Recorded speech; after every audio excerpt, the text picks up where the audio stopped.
Welcome to Star Wars on Direct for this special February 7th, 2021 edition as we are celebrating Star Wars Podcast Day. Today I'm joined by my co-host Dany, with whom, believe it or not, I've been doing this for 20 years now. Hello, Dany. Hello. I cannot believe we've been doing this for 20 years. Not in English that long, but still. Yeah. And also with us, we have a very special guest, dare I say a legend, someone without whom this would never be possible. We wouldn't be celebrating Star Wars podcasting, as a matter of fact. He was the one who, with a few friends, started it all. Ladies and gentlemen, the father of Star Wars podcasting, Darian Blade. Welcome to the show, Darian. Hey, guys. How's it going? Good. It's good to see you guys. Hey, what are your rules on language? Dany has a red button. All right. Well, I was going to use the F word, but I won't. But congratulations on 20 years. I mean, Thank wow. You. It's amazing. You know, I went through 100 episodes and enough. Plenty. Well, thank you. You also had a few other things, but thank you so much. Yeah, coming from the original, the OG, it means a lot. Yeah, it means a lot. It's amazing that you guys have kept it going this long. And I remember, it's funny because leaving the community was such a big thing for me. And you guys burn that flame the whole time. You really are the longest. I mean, if you're looking for people who have truly encyclopedia'd Star Wars, you guys are the ones.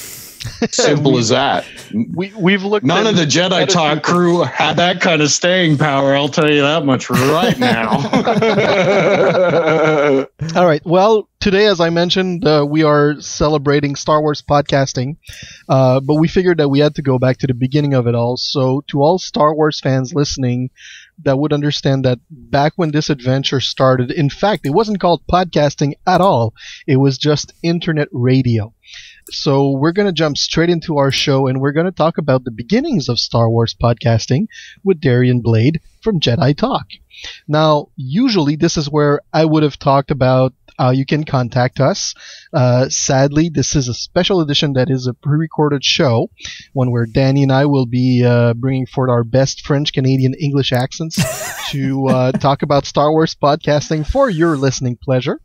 And thanks to years of technological advances, I no longer have to warn you about our sound card crashing in the middle of the show. That's true. I remember that. Isn't that wonderful?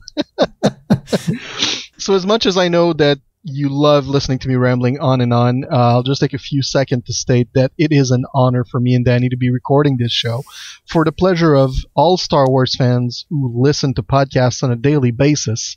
We hope you'll enjoy this very special edition, years in the making, of Star Wars on Direct revisits Jedi Talk. Oh crap! Prepare to jump into hyperspace on my mark.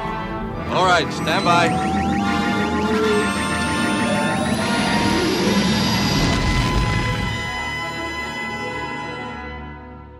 So let's go straight into the main subject with Darian Blade, also known as Lucien Maier.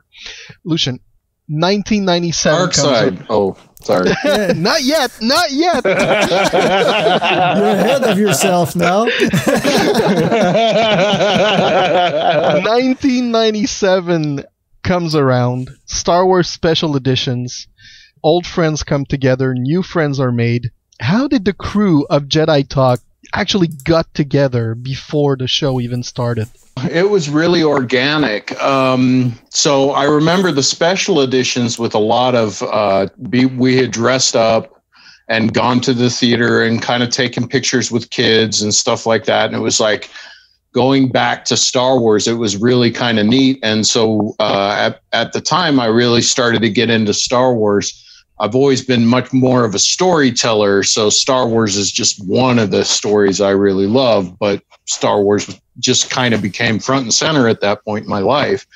And so in 99, I was having a conversation with my dad, who was on talk radio a lot. And I said, you know, do you think a Star Wars show would work? And he's like, no, the market's too small and you can't get enough people because there's not enough interest in the Salt Lake Valley.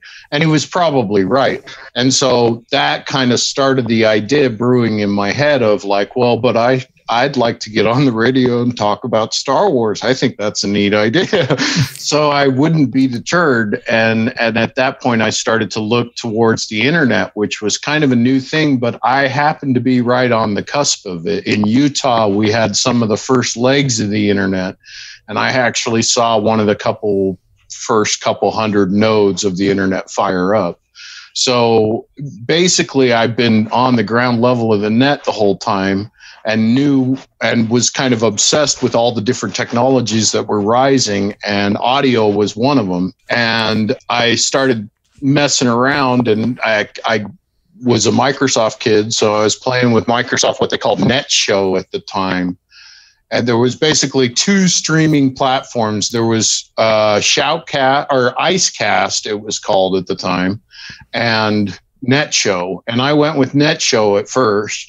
And that's why the first episode of Jedi Talk was like 17 pieces, because it just kept crashing all over the place. It couldn't handle it at all. So I dumped Microsoft and I went to the Winamp version, which was Icecast, and that's how I got into it. And basically, it all came from the idea of, I said, well, I want to start a Star Wars talk show. And my dad had brought up a really good point in saying, listen, you don't have the market share to be able to pull that off. And so I was like, okay, yeah, that makes sense. But if I could broadcast to the internet, there it is, right? Like, there's my market, because there's plenty of Star Wars fans on the internet. In fact, they all seem to gather there. So, so I was at a point where I was like, okay. And then I met Gene, who was Lars Killian, right? Yep. Lars Killian? Yeah, Lars Killian. Yes. Sorry, it's been a while for me. But he worked with me at DirecTV as a customer service rep. And I went up to him and I said, you're a Star Wars fan. I'm a Star Wars fan. Would you do a talk show? And he was like, what? And I'm like, this was in December. And I said, I want to premiere a talk show on the internet that anybody can listen to in February. And he said, what? And I said, I think I can do this. And he said, if you can do it, I totally want to be a host on this thing. And I'm like, okay, cool. So I had my host ready, right? Like, Gene was the guy that knew ships and he was really analytical, and I was much more about the story. So I figured, okay, that'll make a good host dichotomy. And so I had my hosts. And so then I went off to say, okay, now how do I broadcast to the world? And I got on the net. And like I said, I found first NetShow, and I tried it through NetShow, and that just was abysmal failure. And then I went to Icecast, which was a plug-in for Winamp. And we had a microphone going into a mini jack, and it was split out in a Y, and two headsets with mics were attached to it. And that's how we recorded in the show. So we had to balance our voices. At first, we had to play with it because I didn't have a way to like mix it, because we didn't have a mixing board. That was money. So we just kind of played with our voices and got the right tones. And then we brought a phone in, and the phone was a third microphone in a three-way splitter now, taped to a speakerphone. And so we'd answer the speakerphone and we'd talk, and the conversation that the computer would snap would come from the phone and his microphone and my microphone, all mixed together in the wire, no mix table at all, straight into the mini jack, and then into one computer, which would encode it. And then the second computer was on the net and would send out the signal, and then had all our chat and shit like that on there. Oh, excuse me, stuff like that on there. Mm-hmm. We'll get back to the entire like wire mess in just a few minutes. Sorry. When you started all this, is that the time when you actually started Radio Evolution as well, or was it just Jedi Talk solely at that point? Yeah, it was just Jedi Talk. It was the achievement of Jedi Talk a couple of years down the road. It was like, well, we've created a radio station, because it was like, I can do this again. I can broadcast anywhere now. I can set up a studio this way. A little bit more sophisticated at that point. Mm-hmm. So when Radio Evolution came along, it was about probably 2 years in, and it was when Gene came to me and he said, "Can I do a show about role playing?" And I'm like, "Not with me," but if he so I said, "Sure, if you want to do it, he can do it on Monday night." And then him and Mark came in, who was Cal Thanos, and Mark came in, and they did Gamers Tavern, and that's when we said, okay, well, we need to brand a station for this. And then we started getting ambitious as a station, and that's what really sunk us in the end. Yeah, it tends to become quite a bit overwhelming if you stretch yourself too thin at some point.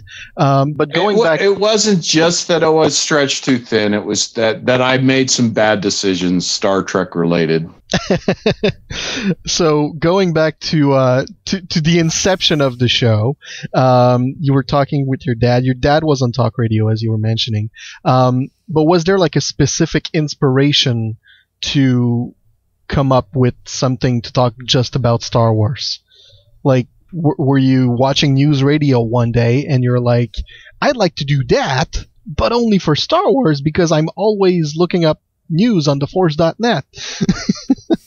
I didn't know theforce.net at the time because it wasn't on my radar to keep track of Star Wars stuff. I just read the books and did my thing with it.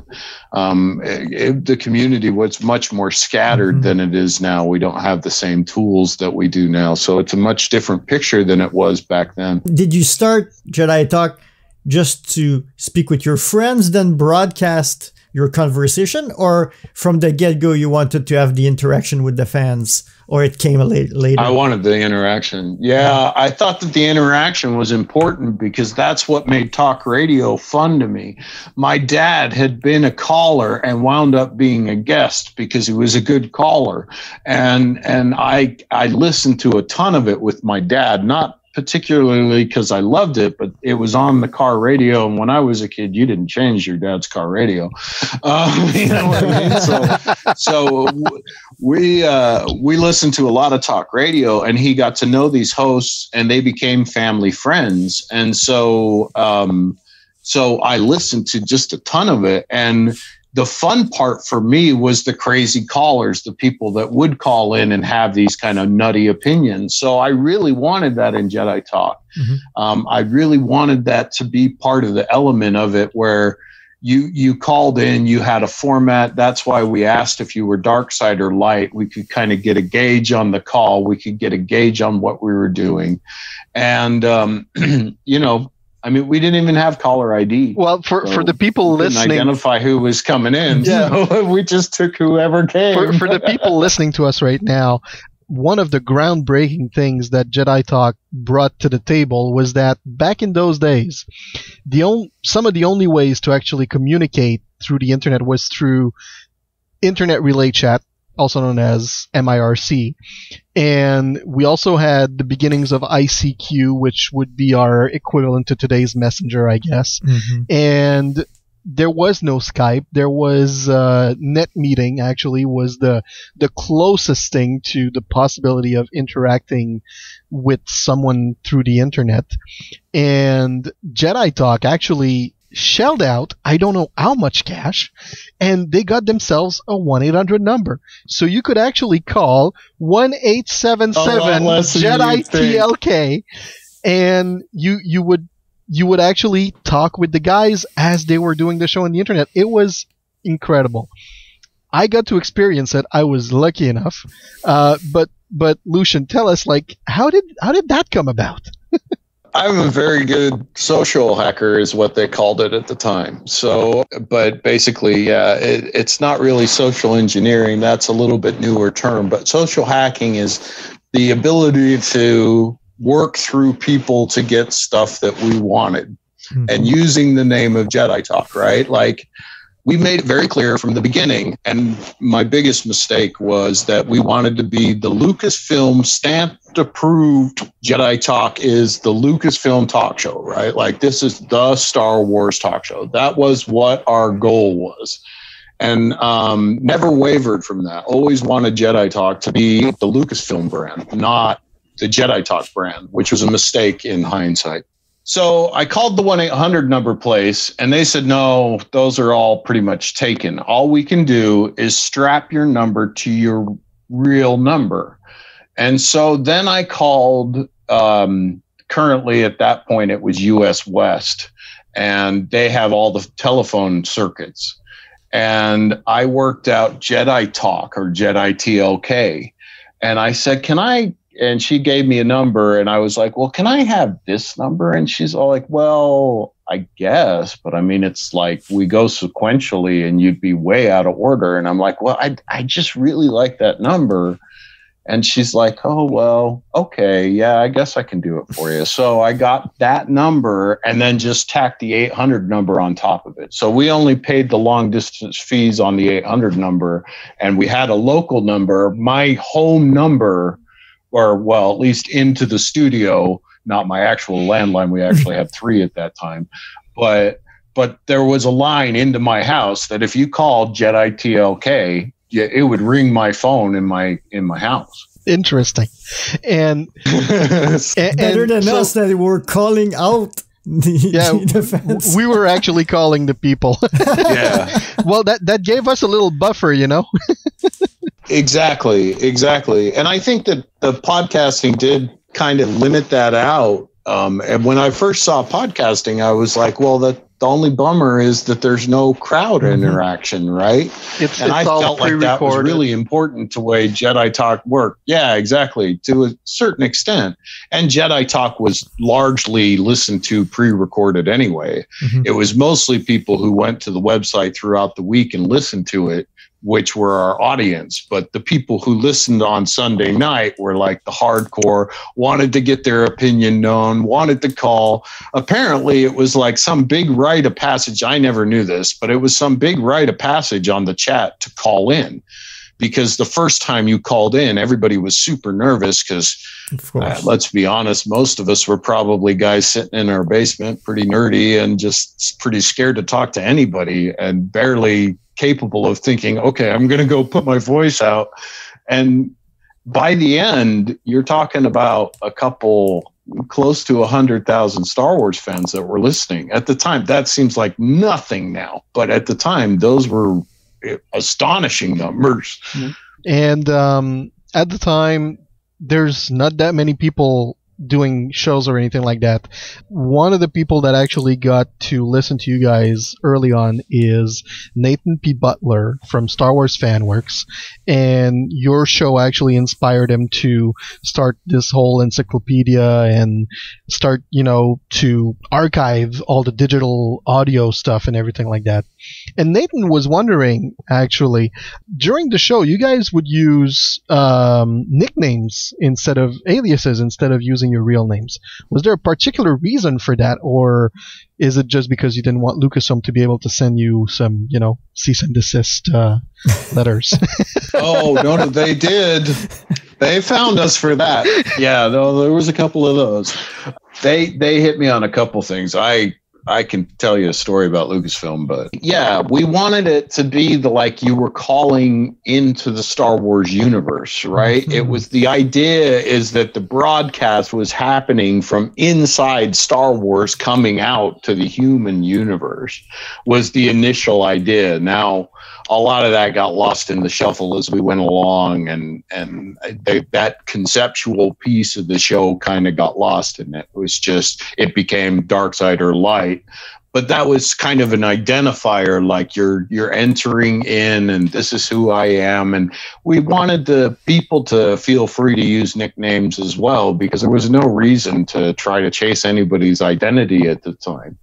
If you wanted to find us, you could find us. Our contact information was all over the website. And at that time, man, if you sent me an email, you got a response in 5 minutes. You know what I mean? I mean, back then I lived for the internet. That was all I did. So, and you were, I guess, trying to get the community together. That was one of the goals of starting Jedi Talk, was to, get the fans to come together. Yeah, that was more the Force.net's agenda. And we just kind of said, well, we fit into that, so we're happy to help. But it was never really our thing was to make a kind of a funny show where people called in and you'd have, people who would play characters. Was the thought originally, was my initial idea was like, oh, you could have all these people that call in as a Wookiee and we could act like we understand what the hell he's saying and be like, oh yeah, you're absolutely right, we'll address it right away, and have the Wookiee, and that was the concept of the original show, and I still think that would be funny. In fact, that's kind of where Bob came too. Stormtrooper Bob desire to kind of do a story with it. But yeah, the original idea was kind of like, this is a talk show, but like, wouldn't it be cool if it was the Star Wars cantina of talk shows? So, but we always wanted it to kind of be organic and come out, and it just stayed a talk show. It never really gestated into this thing, but we kept prodding ideas to try to get it going. Like the Stormtrooper Bob was an idea, and we did another series on it for a while that was another idea, and we tried to get people to kind of hook into that idea. In fact, one time I was out of town and Stormtrooper Bob and his squad came over to my house and took the studio over, is what we said. And I called into my own house from, I think I was in North Carolina at that time or something like that. But I was like, what are you guys doing in my house? And it was actually Gene and all the voice actors that did Stormtrooper Bob were all on the mics and having a little party in there. But we didn't record that episode. I really wish we would have, because it was one of the funniest ones ever, because it was all the Stormtrooper Bob voices doing Jedi Talk and basically wreaking havoc in the studio. So in audio, you could do all this great stuff with bangs and pots and stuff like that. So we could make it sound like, so they had a blast, man. It was one of the funniest ones I've ever listened to. And it was not recorded. There was a lot of them like that. Yeah. And Seb, can you explain just overall what was Stormtrooper Bob for the audience that don't know what it was? So one of the things that Jedi Talk actually managed to, I want to say, program into the show was this super awesome audio drama called Stormtrooper Bob. And awesome is wrong. so from time to time we would actually get into the adventures of Stormtrooper Bob and what it was like to be a stormtrooper in the Empire, and it was just hilarious, and it was delicious, man. You guys did like awesome comedy with that. It was a sketch show, basically. Like, yeah, essentially. And I know that what they did, it was horribly stereotypical. It was so bad. I mean, we had a redneck stormtrooper. Let's see. We had a very flamboyant, we'll say, stormtrooper. I mean, this was not a PC thing at all. There was a fat stormtrooper. There was, God, what? We just basically took all the characters that were popular at the time, like Fat Bastard by Mike Myers. That was a stormtrooper. And we had a redneck stormtrooper. We had a gay stormtrooper. And we had this stormtrooper and that stormtrooper. And eventually they all kind of went through, but what we decided, so at first Gene was writing them, and he was writing a whole new adventure, and I was like, no, I don't want to go that far deep into it. I want to skim along Star Wars because it'll be easier to write that way. So about episode 3, I think, I started writing them. And I wrote them real loose, and the jokes were real loose, and so the guys could do whatever they wanted in it. And that's when it became really funny, is when those guys just started bouncing off each other. And there was hours and hours of footage of those guys going back and forth, because that was what it was. It was just a bunch of stormtroopers arguing with each other, and it basically wound up justifying every major event in Star Wars was because of Bob and his troop, not really because of the Rebels or the Empire. Nobody else had any consequence on the universe except Bob and his troop, because the first Death Star, the second Death Star, everything that happened was justified in this little audio series as the fault of Bob and the group of stormtroopers. Mm-hmm. That was fun, and also at some point you guys also invited fans to send you some audio drama funnies that you could actually edit into the show. So that was like, you guys helping the community and pushing for some sort of creativity bubble to blow up. But at that time, it wasn't that easy to go into internet radio. You needed a computer, you needed the internet, and then you needed everything else. So you talked a little bit about it earlier.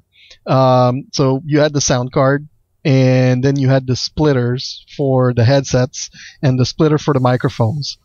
For Star Wars on Direct, we did the same thing with the speakerphone and the microphone going out to the speaker. And it's very rudimentary at that point. But tell us a little bit more about the studio. Like, was it always in the same place? I'm guessing so because of the phone number. So I'm guessing it's because that was your place. Try to explain to people that nowadays just like link in their Bluetooth headsets and record themselves on Audacity and then put out something into the world. How complex it was back then to actually plug in everything, record the show, and then edit it and put it out. Yeah, there was no app for that. No. There was no app for that. No. It was kind of an uncharted land at that point, right? I was doing so what you would now do in one or two programs in a couple steps took each individual step took a whole process, right? So the way that the show was mixed together, and this is one of my grand mad science creation, and I build motorcycles, but this is nutsy. But anyway, okay. So you have the splitter scenario, and that brings the signal all into one sound card, right? And then you can take that sound card and you can mix it all in, but I wanted to also have the ability to put in sound effects, because if you remember, Jedi Talk had the ability to do sound effects on a board, which no other show had. Well, okay, so that was another splitter moved out to another machine, another PC that was set up in the same room.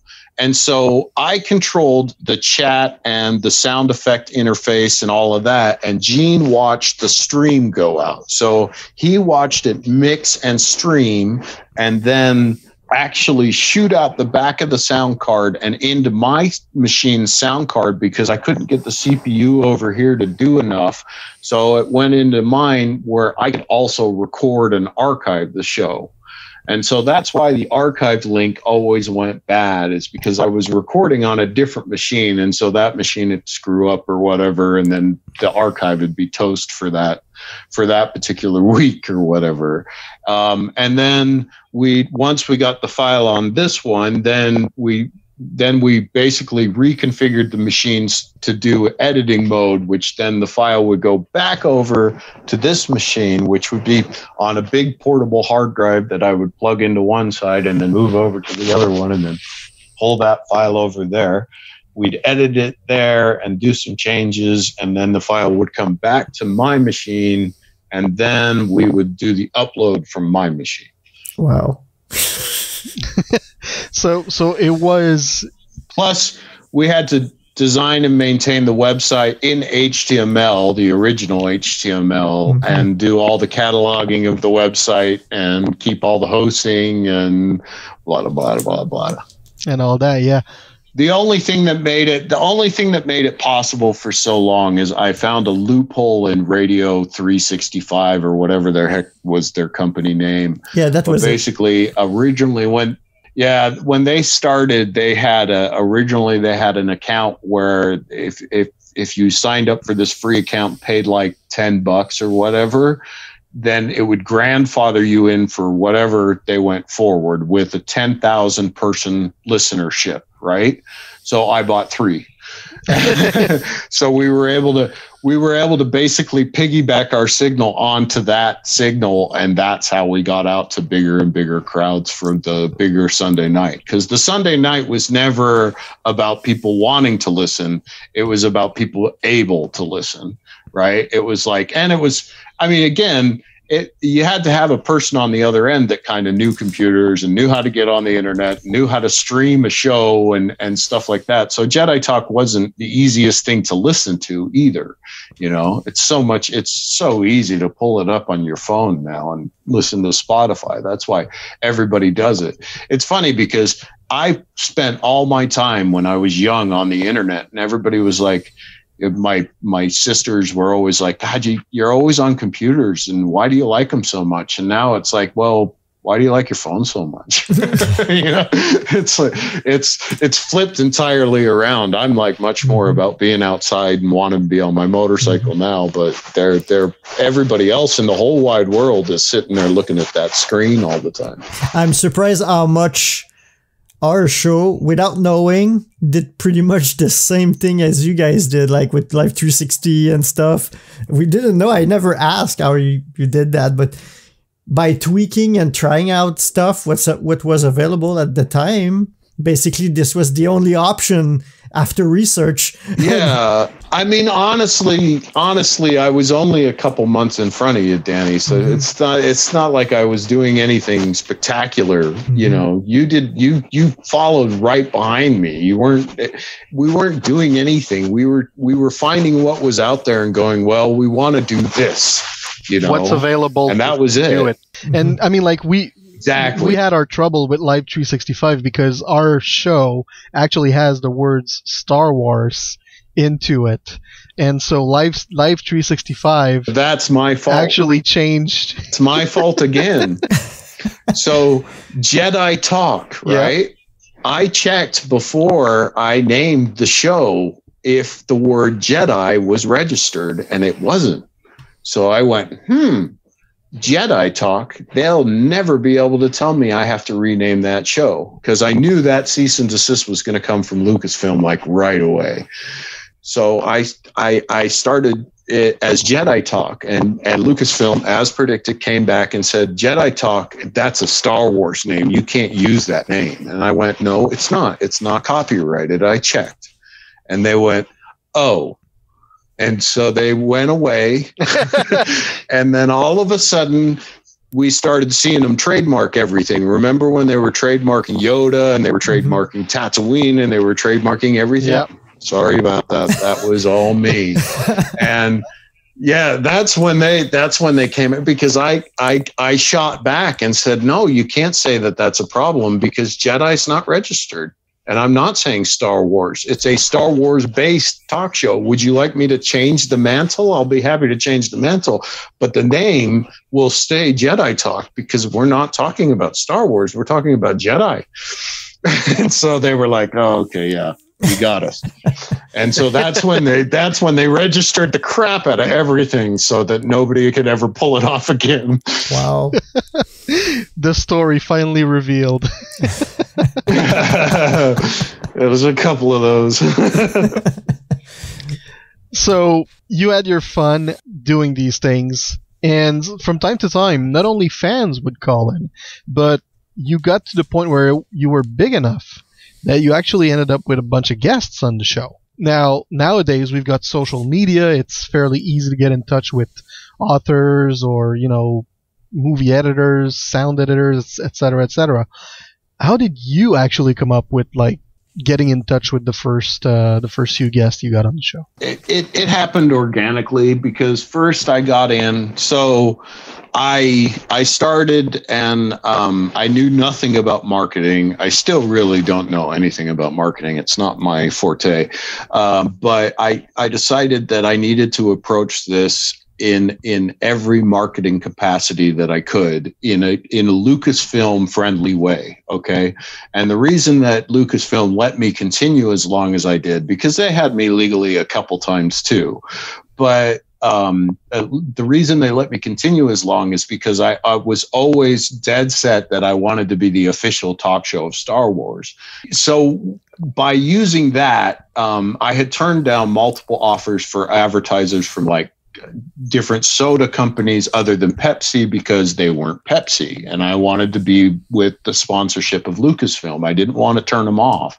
And so that opened the door to like Wizards of the Coast, and there was a card company that made the game, the Young Jedi game, Decipher, that I met. Their marketing director was named Monica, and she was awesome. And then from Decipher, actually, Monica had some interest in Del Rey because they were doing some Lord of the Rings stuff that they were interested in kind of pandering on our show. And so she was like, well, I have some friends at Del Rey, and she got me in contact with Del Rey, and they got me to the Star Wars department. And from there, I got Kevin Anderson and Rebecca Moista. I can't ever say her name right. But anyways, they came on the show and did an interview because they were just tickled somebody wanted to talk about the Young Jedi series, because like nobody cared about that series, and I happened to like them. So it was like, oh yeah, sure, I'll definitely interview them. And so they were just kind of like, oh, cool, we get to be on something. So they came on, but when it did, it started a tidal wave of all the authors going, hey, yeah, I'll be on your show. I'd love to talk about Star Wars and the books I've written and stuff. And then when Mike came on, when I had Mike, it was Mike done. Stackpole? I had everybody. Yeah. He was the kingpin in it, you know, like those guys all kind of revolved around him. And Aaron, God, we miss Aaron, but he was phenomenal and such an opinionated guy, just great to have on the air. But the best interview I think we ever did was with RA.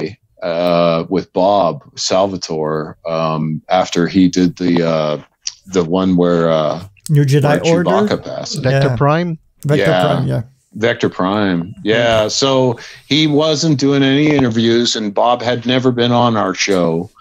And I was like, Bob, do me a favor and listen to Jedi Talk this week. And he's all like, all right. And so he was listening when I went off on the fans for threatening him. Mm-hmm. Because when he got threatened because he was told to kill Chewbacca in his series and people got mad at him for it, I went off on people. I was not nice at all. And I said, if you feel that way at all, don't you dare come back and listen next week. And then Bob said, yeah, okay, I'll be on. You know what's up. So then he came on, and my number one goal was to have a safe environment for Bob to be able to talk and have a good interview and understand that 99.9% of the Star Wars community did not feel the way that these other Star Wars fans did. It was, if I'm proud of anything in Jedi Talk, I'm proud of that interview, because we restored his faith in the fans of Star Wars, because some fans really screwed up that time. And I was still am to this day angry about it. To threaten somebody for killing a fictional character. What the absolute, you know? Yeah, you still see similarities nowadays. It's really more toxic nowadays than it was. Yeah, exactly. And it was that free expression that we did on Jedi Talk. And for anybody to even do that just angered me so badly. But yeah, so we had a lot of great guests. And then when we were at Celebration 2, we had a table at the Force. I think it was the Force.net's. The 501st bash, yeah. Yeah. It was the 501st bash, That's right. And they set us up a nice table, and we had a big interview there. And to be honest, I got pretty hammered. So I mean, we had a great time, and the interview was really good, but Gene ran most of that. Lars ran most of that one. You were there, Seb. And Peter Mayhew stopped by. I was there. I have the picture. Every day I look at that picture from Star Wars Celebration 2. Oh, he saw it. I sent it to him this week. It's right there on my shelf. That was kept him going for 20 years. That image. Yeah. That picture of that was a great weekend, man. Seb came up to me like a hawk. He knew exactly who he was talking to. He had my number the minute I was off the plane. And that weekend was like no other weekend of my life. I've never been in a place where 40,000 people knew who I was. It was a very weird and disconcerting weekend, at the same time exhilarating and really cool. But yeah, it really, that's when I started to kind of shy, because it scared me a little bit. And you do realize that back then, your content, Jedi Talk, was considered to be fan content and potentially wasn't super exciting for fans in the eyes of Lucasfilm.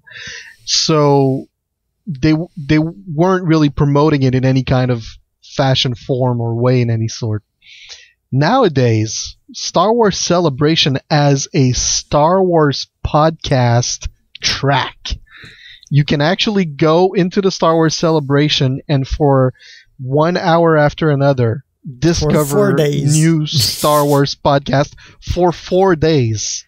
How does that make you feel? That's cool. We don't listen. I didn't build streaming. I didn't. That's the same reason that me and you got to it at the same time, and basically developed our shows in tandem. I mean, you guys were right behind me. You weren't really a copycat. When people said that about you, I'd get angry, because it was like, no, they're not. They were right there. They were like a month behind me. It wasn't long behind me at all.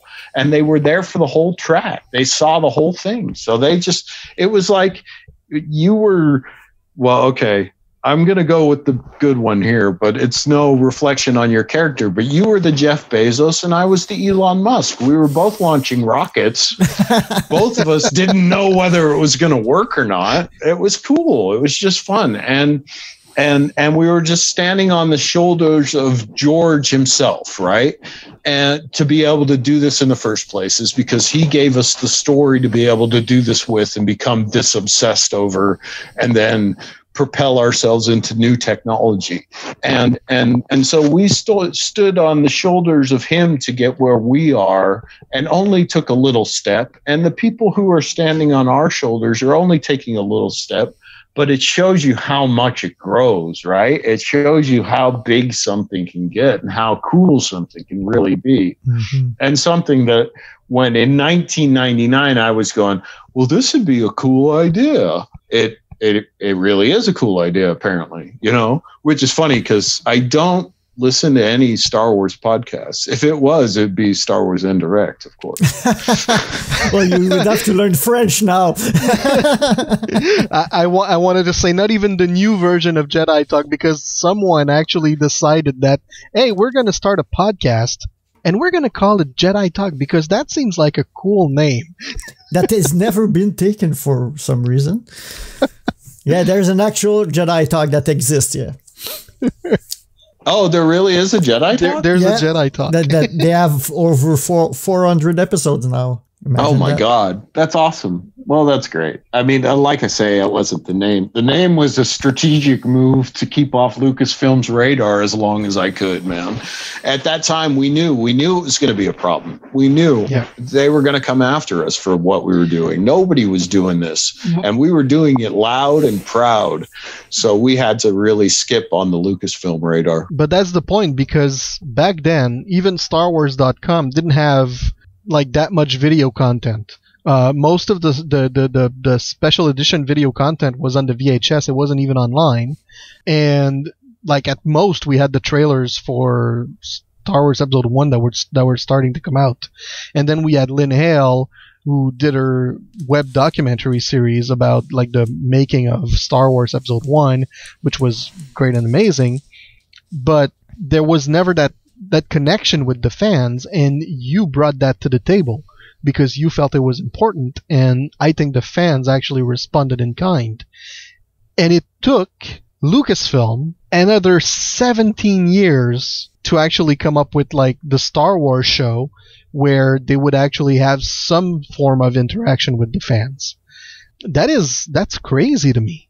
That's crazy to me. I feel like they should have, by now, they should have their own like interactive show going on for much longer than just like 5 years now. But Seb, they have hundreds of fan show that publicize their product for free. Yeah, they let us do the work now. Exactly. It's true. Well, and that's really, it's the goal now, right? Is to create a universe. I mean, Star Wars isn't just a story anymore. It's a universe of stories. And so it's become obviously much more marketable, but we predicted this on Jedi Talk. We said Disney's going to buy Star Wars. It's going to happen. Everybody's like, no, it'll never happen. I'm like, yes, it will. There'll be $1 billion transaction. I was off on the number. But they're eventually, and Disney will market the crap out of it, and they're going to make every Star Wars thing that you can think of.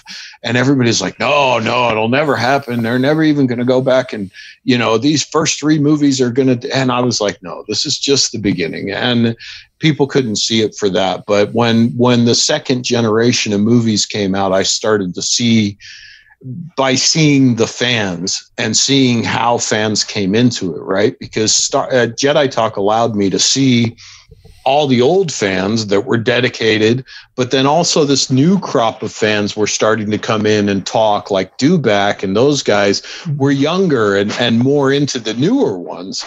And so I started to see that it wasn't now about particularly like how much you liked Star Wars. You loved Star Wars. It was just great. It was how you came into it. And then when these new movies came out, my son came into them in a different way than I would have come into them, because I'd seen the story of Luke. And so I started to realize that Star Wars was just taking all these generations, and you just come into it in a different way. And I really realized it when I talked to one fan one time, and he was like, well, I didn't get into Star Wars till I watched the Clone Wars. And I'm like, the movie? And he's all like, no, the cartoon. And I'm like, that's how you got into Star Wars, was you went in through Clone Wars? And he was like, yeah. And I was like, oh God. And then I started to think about it, and I was like, wow, what a cool way in, to discover the story from that perspective. And I started to realize, like, when people get angry about Star Wars stuff now and they have these big debates, it's like Star Wars is a living, breathing universe. It's how you enter it that you're arguing about. That's just silly. Once you get there, you get there. It's cool. It's cool for everybody. It just goes to show that stories are the real power in humanity. They're what drive us forward. And that's what I've been obsessed with since I was a little kid. So you were just talking about your son a few moments ago. Nathan actually sent us a question. He was wondering, where were you in your lives when you began and ended the show? When he started podcasting, it was right after graduating from college, and then he started his teaching career, and he retired a short while after his first child was born. So he is curious, and we're all curious, like, what was your real life time frame surrounding Jedi Talk? Professionally, I was just starting out. I was in customer service because I couldn't find a tech job at the time. I had just come out of working for a bunch of different internet service providers and never really getting my feet under me to be able to make money there. So I decided to go into a different sector on the tech side. And I went over to customer service at DirecTV for a while, and that's where the show started. And I was in my young 20s at the time, 22. And then I went over to a computer sales company, and I started working my way up in the tech ranks there. And that's really where the show lived. I was at that company for 5 years. So I was pretty much in the same company the whole time. And it was a company where I worked with a lot of technicians. I worked in a tech bench type area, and I managed a bunch of technicians, and I did all sorts of work. I went from the bottom, so I worked my way up as a tech and all the way through, So professionally, I was kind of at one company that was cool with the idea and thought, oh, this is a neat thing that one of our guys does. And so they were kind of behind it. And my first, I was married already, but my first son was born right around the Celebration 2 time. It was earlier that year. So when I went to Celebration 2, that was a big thing, was going away from my kid. But my wife was, at the time, my ex-wife now, was very into Star Wars as well. And so the show was basically her too. I mean, for a long time, she hosted as a third host for quite a long time until Cal came around. And what happens toward the end there? That's you mentioned earlier that you had the Gamers Tavern that was also coming around. What led to the decision that sadly it was perhaps time to hang the microphone up and just leave the podcast, the Star Wars talk show? Yeah, so I kind of have two of those, because I did sign off the air at around the 100 episode mark. I can't quite remember when it was, but we moved the studio to Gene's house, and we were able to transfer the number at that time. And Gene and Mark kept the show going, but I stayed on as a producer, and I would drop in once in a while, but I don't think I was on but 2 or 3 times after that. And then there was another 87 broadcasts after that I wasn't a part of really as a host. I kind of hung that up and gave it to Cal, which I needed to do at the time because I was starting to get pretty thin between Gamers Tavern. And the big thing was Gamers Tavern was a project of love, or just something that they wanted to do, and I wanted to let them.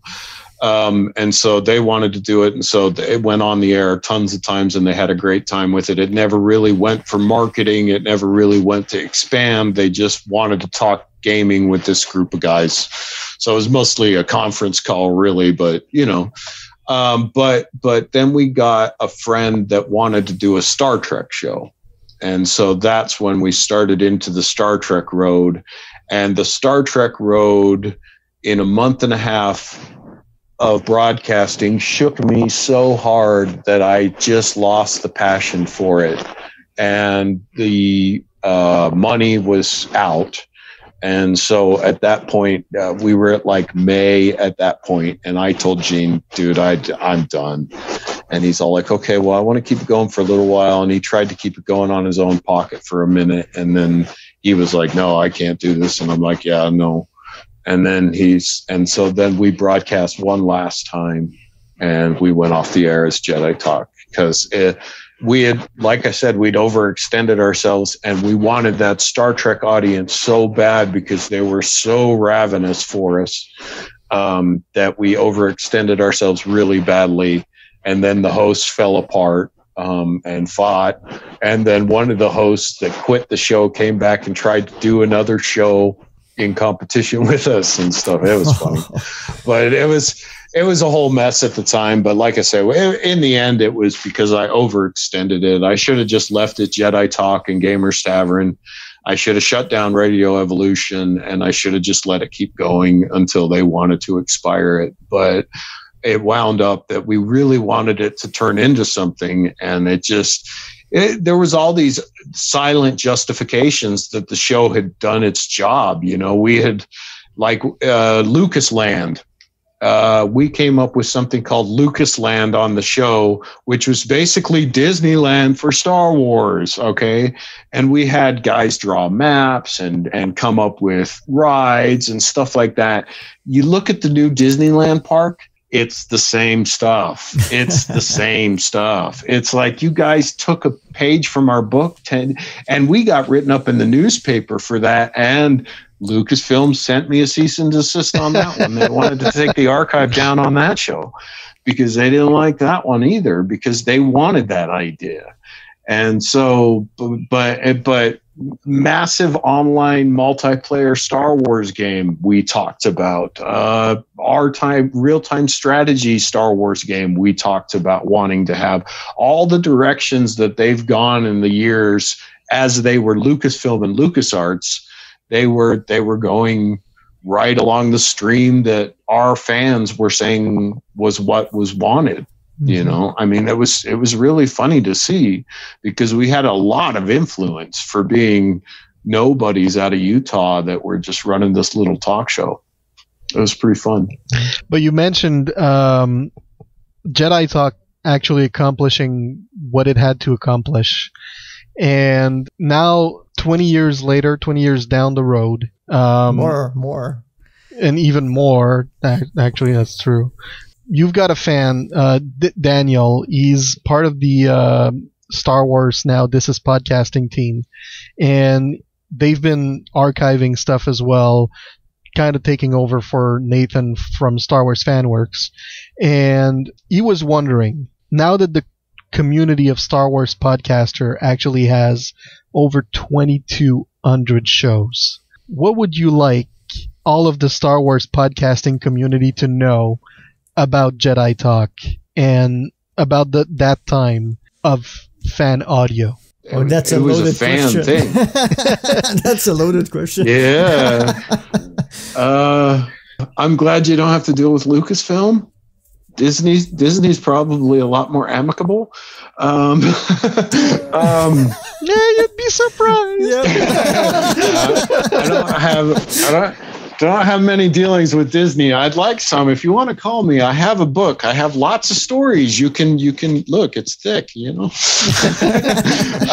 But I don't know. I don't know what I'd tell them. I don't know what I tell them. I tell them have fun with it and listen to your fans and look for a way to include your fans' opinions into your shows, because I promise you that will add a richness to your show that I don't think I see a lot in podcasting.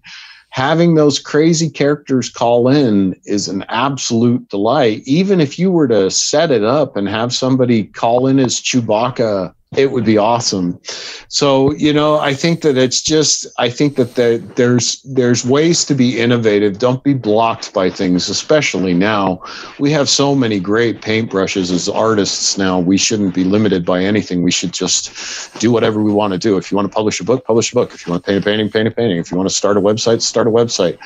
The limitations are so small now. You should be pursuing every creative endeavor that you have. And then listen to your fans. That'd be the biggest thing. If your fans are going to tell you, and the more that you do what the fans want you to do, the bigger the show will get.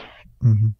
Back then, for me, I had so much wonder in it. You know, I mean, it was the first time I'd been to a Star Wars convention when I went to Star Wars Celebration 1. You know, and I bumped into Ray Park. And he turned around and I'm like, oh my God. And he was like, oh, hey. And I started talking to him. It wasn't anything big. And that's when I really started to realize that the Star Wars community in a lot of ways is very connected.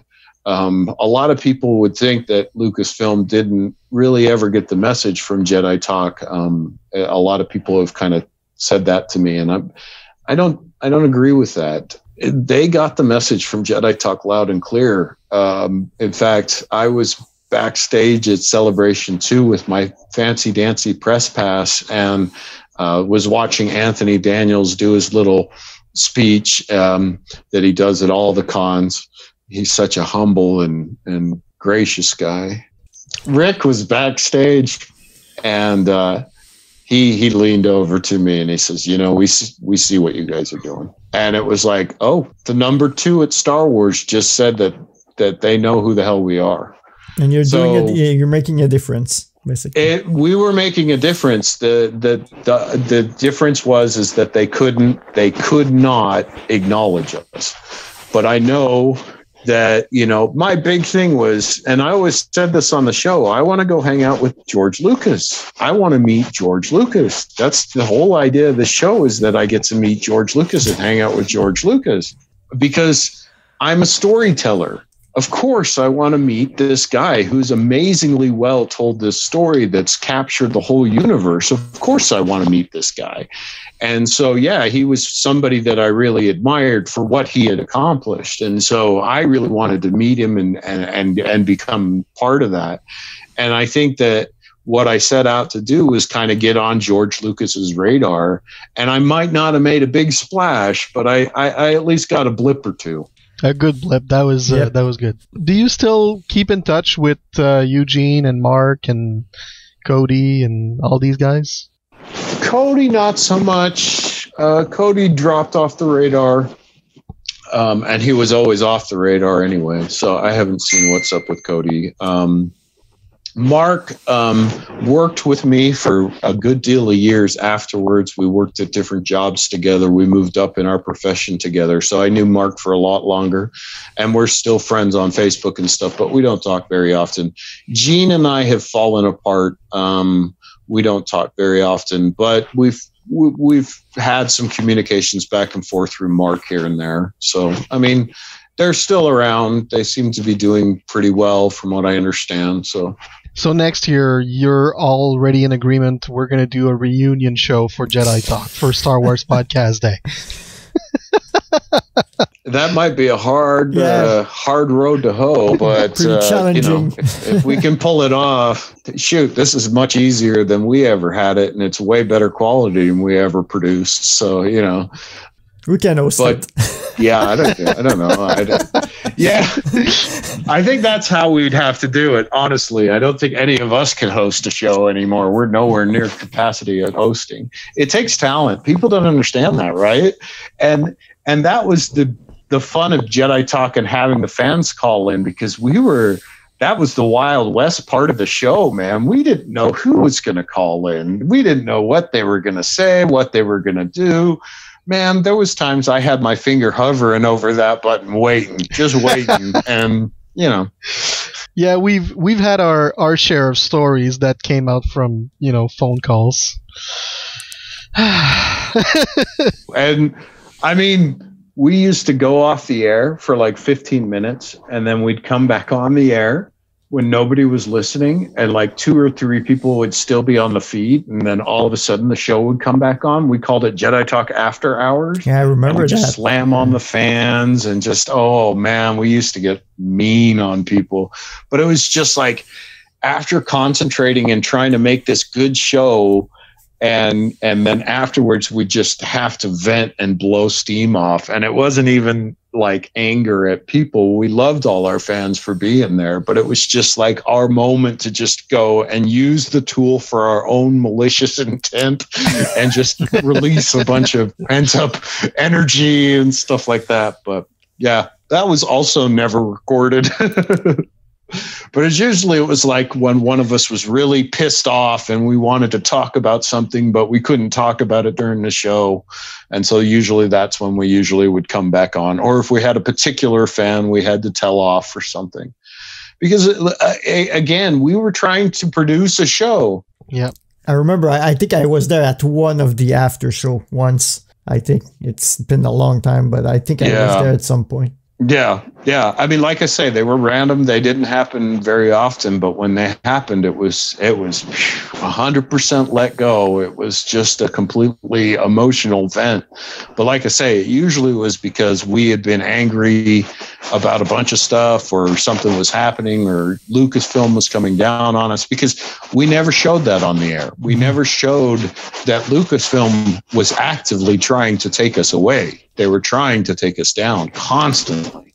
And it wasn't so much that they were trying to get rid of us to take the idea.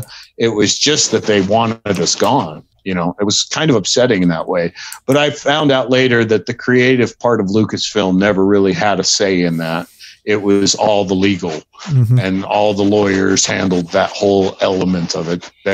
We never even made it to the creative people's desks in most cases. So, right. We do know that Lucas Arts used to listen to the show for new video game ideas. Oh. They had people assigned, from what I've been told. This is internet, history. but from what I've been told, they had people at LucasArts, 2 or 3 of them a week, that were assigned to listen to the show to report back what we were saying about games, because we had come up with some really good game ideas, and it had hit their radar, and so they decided to watch us for new ideas. Probably a bad idea. well, it depends. They need to study the fans at some point to see what they want. So, as much as it was a great way. Yeah. You were a window on what the fans desired and wanted to play. So, what's the best way to please your audience than to listen to your audience? Yep. Seems like a new concept these days, but yeah. They'll get the hang of it at some point. Yeah, one day. So, just to make you happy, right now I have a very special question. You can answer it whatever way you like. It actually comes from someone from Batu, so here I go. What do you have to say about that? I don't care what you say about my mother. That's good. Good one. I think we're going to bring this to an end. It was amazing to have you on the show for this incredible little walk down memory lane. But before we leave, there is one question that must be answered. And that final question is, Lucien, light side or dark side? You know, I never answered it on Jedi Talk. Never once. People always asked, and it was always brought up, and I never answered it. You will not. And that is how we're going to end this show. I said it at the top of the hour, man. Dark side all the way. They have cookies, apparently. This is a new development for me. I didn't know they had cookies originally, but now they have cookies, so I'm definitely dark side. For the cookies. Well, for my part, thanks for the inspiration, definitely. You know, I did not follow too far behind you, but still, you guys created something that inspired me totally to do the same for our own community, which was in French at the time. Then, yes, we did a couple of years in English, but to continue all the way to now in the French community, you did spark something that was really special, and we're still doing it nowadays. So thank you for that. No, that's no need to thank me. Again, we all stood our own little step in the chain. It doesn't make you any better or worse, but you know what? 20 years of doing it, guys, it's just remarkable, and it's great. It shows a commitment to your fans, because I'll tell you, fans are great and you love them, but they also are the ones that demand things and want you to get to the next level, and they push you to do that, and that's all good stuff, but it can be very draining. So for 20 years, my hat's off to both of you guys, man. It absolutely rocks to see you guys keep going. Hey guys, may the force be with you. Yeah, same to you. Thank you so much, Lucien.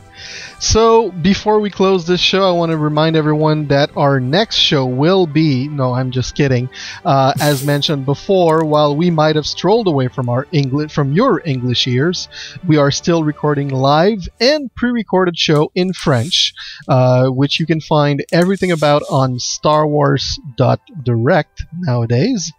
I want to take a second to thank some of our fans and some of Jedi Talk fans as well. So Nathan P. Butler from StarWarsFanWorks.com, the home of Star Wars fan audio, and now the home of Star Wars Home Entertainment. Go check out his blog and his new book.